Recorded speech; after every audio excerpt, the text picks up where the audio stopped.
আকাশবাণী কলকাতা স্থানীয় সংবাদ পড়ছি সুদীপ বসু। কেন্দ্রীয় স্বাস্থ্যমন্ত্রক হাসপাতালের আইসিইউতে ভর্তির জন্য বিশেষ নির্দেশিকা জারি করেছে।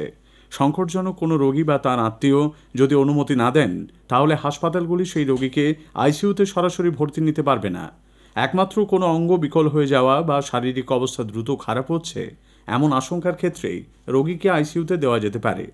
এরকম ক্ষেত্রে রোগীর রক্তচাপ, হৃদগতি, শ্বাস প্রশ্বাসের হার, অক্সিজেনের মাত্রার মতো গুরুত্বপূর্ণ বিষয়গুলির দিকে নিয়মিত নজর রাখার কথাও বলা হয়েছে নির্দেশিকায়।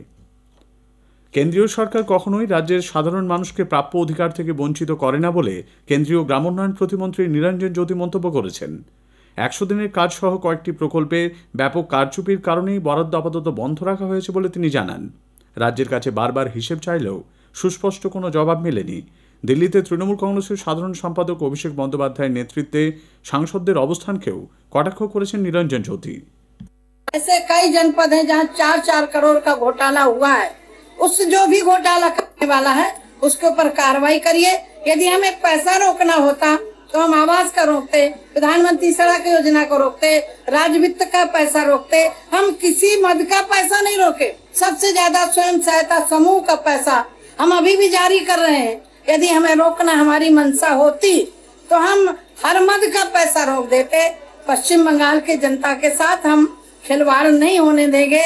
यह कारण रहा कि ममता बनर्जी के लोग अपने आप शायद कागजात लेके नहीं गए होंगे या उनके पास कोई प्रारूप नहीं रहा होगा, इसलिए बैठना नहीं चाहते थे। গ্রামোন্নয়ন প্রতিমন্ত্রী আজ কলকাতার কালীঘাট মন্দিরে পুজো দেন। তার সঙ্গে ছিলেন এ রাজ্যের বিজেপি নেতৃত্ব।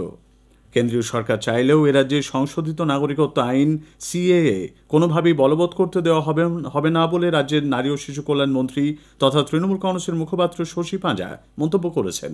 যারা ইতোমধ্যেই বিভিন্ন কেন্দ্রীয় রাজ্যের প্রকল্পের সুবিধা পেয়ে থাকেন তাদের ফের কিভাবে নাগরিকত্ব দেওয়া হবে সে প্রশ্ন তোলেন তিনি। পশ্চিমবাংলায় যারা বসবাস করছেন, রেশন পাচ্ছেন, সমস্ত রকম সরকারি প্রকল্পর সঙ্গে তারা যুক্ত রয়েছেন, তারা ইতিমধ্যে নাগরিক এবং দ্বিতীয়বার তাদেরকে নাগরিকতা দেওয়ার যে সিএ এর মাধ্যমে বিজেপি বলছে যে সমস্তটা ভুল, ফলে সিএ প্রয়োজন নেই, সিএ হবে না, মুখ্যমন্ত্রী পরিষ্কারভাবে বলে দিয়েছেন। রাজ্যে করোনার নতুন ভ্যারিয়েন্ট JN1 এর হদিশ মিলতেই সতর্ক নজর রেখেছে মুর্শিদাবাদ জেলা প্রশাসন। মুর্শিদাবাদ মেডিকেল কলেজ হাসপাতালে শুরু হয়েছে কোভিড পরীক্ষা। এখনও পর্যন্ত জেলার নতুন ভ্যারিয়েন্টে কারোর আক্রান্ত হওয়ার খবর পাওয়া না গেলেও অনেকেই নানা কাজে কলকাতা বা রাজ্যের অন্যত্র যাতায়াত করেন। পাশাপাশি পর্যটনের মরশুম হওয়ায় প্রচুর মানুষ জেলায় আসছেন। সম্প্রতি মুর্শিদাবাদ মেডিকেল কলেজ, জঙ্গিপুর, কান্দি, ডোমকল মহকুমা হাসপাতাল এবং সাগরদিঘি সুপার স্পেশালিটি হাসপাতালে প্রস্তুতি মহড়া চালিয়েছে স্বাস্থ্য দপ্তর। কোভিড সতর্কতার মধ্যেই ডেঙ্গু আক্রান্ত হয়ে উত্তর 24 পরগনার বনগাঁ হাসপাতালে এক কংগ্রেস নেত্রী প্রাণ হারিয়েছেন। মীনাক্ষী তরফদার নামে বছর 56 ওই মহিলা বাগদা থানা রামনগর এলাকার বাসিন্দা। গত সোমবার তাঁকে বনগাঁ মহকুমা হাসপাতালে ভর্তি করা হয়। গত পঞ্চায়েত নির্বাচনে তিনি বাগদা থেকে জেলা পরিষদের আসনে কংগ্রেস প্রার্থী হন। দক্ষিণ 24 পরগনার গঙ্গাসাগরে মেলা শুরু হওয়ার আগেই হৃদরোগে আক্রান্ত হয়ে এক পুণ্যার্থীর মৃত্যু হয়েছে।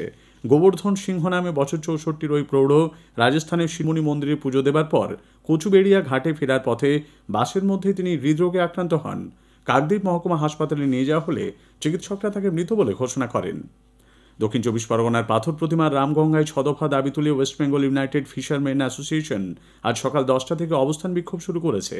তাদের দাবি, প্রান্তিক মৎস্যজীবীরা বংশানুক্রমিকভাবে সুন্দরবনের নদী খাঁড়িতে মাছ ধরে আসছেন। দিনের পর দিন বন দপ্তরের জুলুমের শিকার হচ্ছেন তারা। বিনা কারণে মৎস্যজীবীদের জাল, তেল, নৌকো বাজেয়াপ্ত করা হচ্ছে। নানা ধর্মীয় আচার অনুষ্ঠানের মধ্যে দিয়ে শ্রী শ্রী মা শারদার 171তম জন্মতিথি সাড়ম্বরে পালিত হচ্ছে। এ উপলক্ষে উত্তর কলকাতার বাগবাজারে মায়ের বাড়িতে আজ সকালে মঙ্গলারতির পর আয়োজন করা হয় বিশেষ পূজাপাঠ, হোমযজ্ঞের। মা শারদার জন্মস্থান বাঁকুড়ার জয়রামবাটিতে আজ সকালে মঙ্গলারতি, বিশেষ পূজাপাঠ চলছে। বেলুড় মঠ, শারদা মঠ সহ রামকৃষ্ণ মঠ ও মিশনগুলিতেও শারদা মায়ের জন্মতিথি উদযাপিত হচ্ছে। গড়িয়া স্টেশনের কাছে আজ একটি বন্ধ ফ্ল্যাটের দরজা ভেঙে বাবা, মা ও ছেলের মৃতদেহ উদ্ধার করেছে পুলিশ। আবাসনের 3 তলার ফ্ল্যাট থেকে পচা গন্ধ পেয়ে প্রতিবেশীরা পুলিশে খবর দেন। স্বপন মৈত্র, অপর্ণা মৈত্র এবং ছেলে সুমনের দেহ ঝুলন্ত অবস্থায় পাওয়া যায়। ঝাড়খণ্ডের রাঁচিতে আগামী শুক্রবার 5ই জানুয়ারি জাতীয় কবি সম্মেলনের আসর বসছে। সেখানে বাংলা ভাষায় কবিতা পাঠ করবেন আকাশবাণী কলকাতা থেকে মনোনীত পার্থজিৎ চন্দ। উল্লেখ্য, এই সর্বভাষা কবি সম্মেলন আকাশবাণীর ঐতিহ্যপূর্ণ একটি অনুষ্ঠান। স্থানীয় সংবাদ শেষ হলো।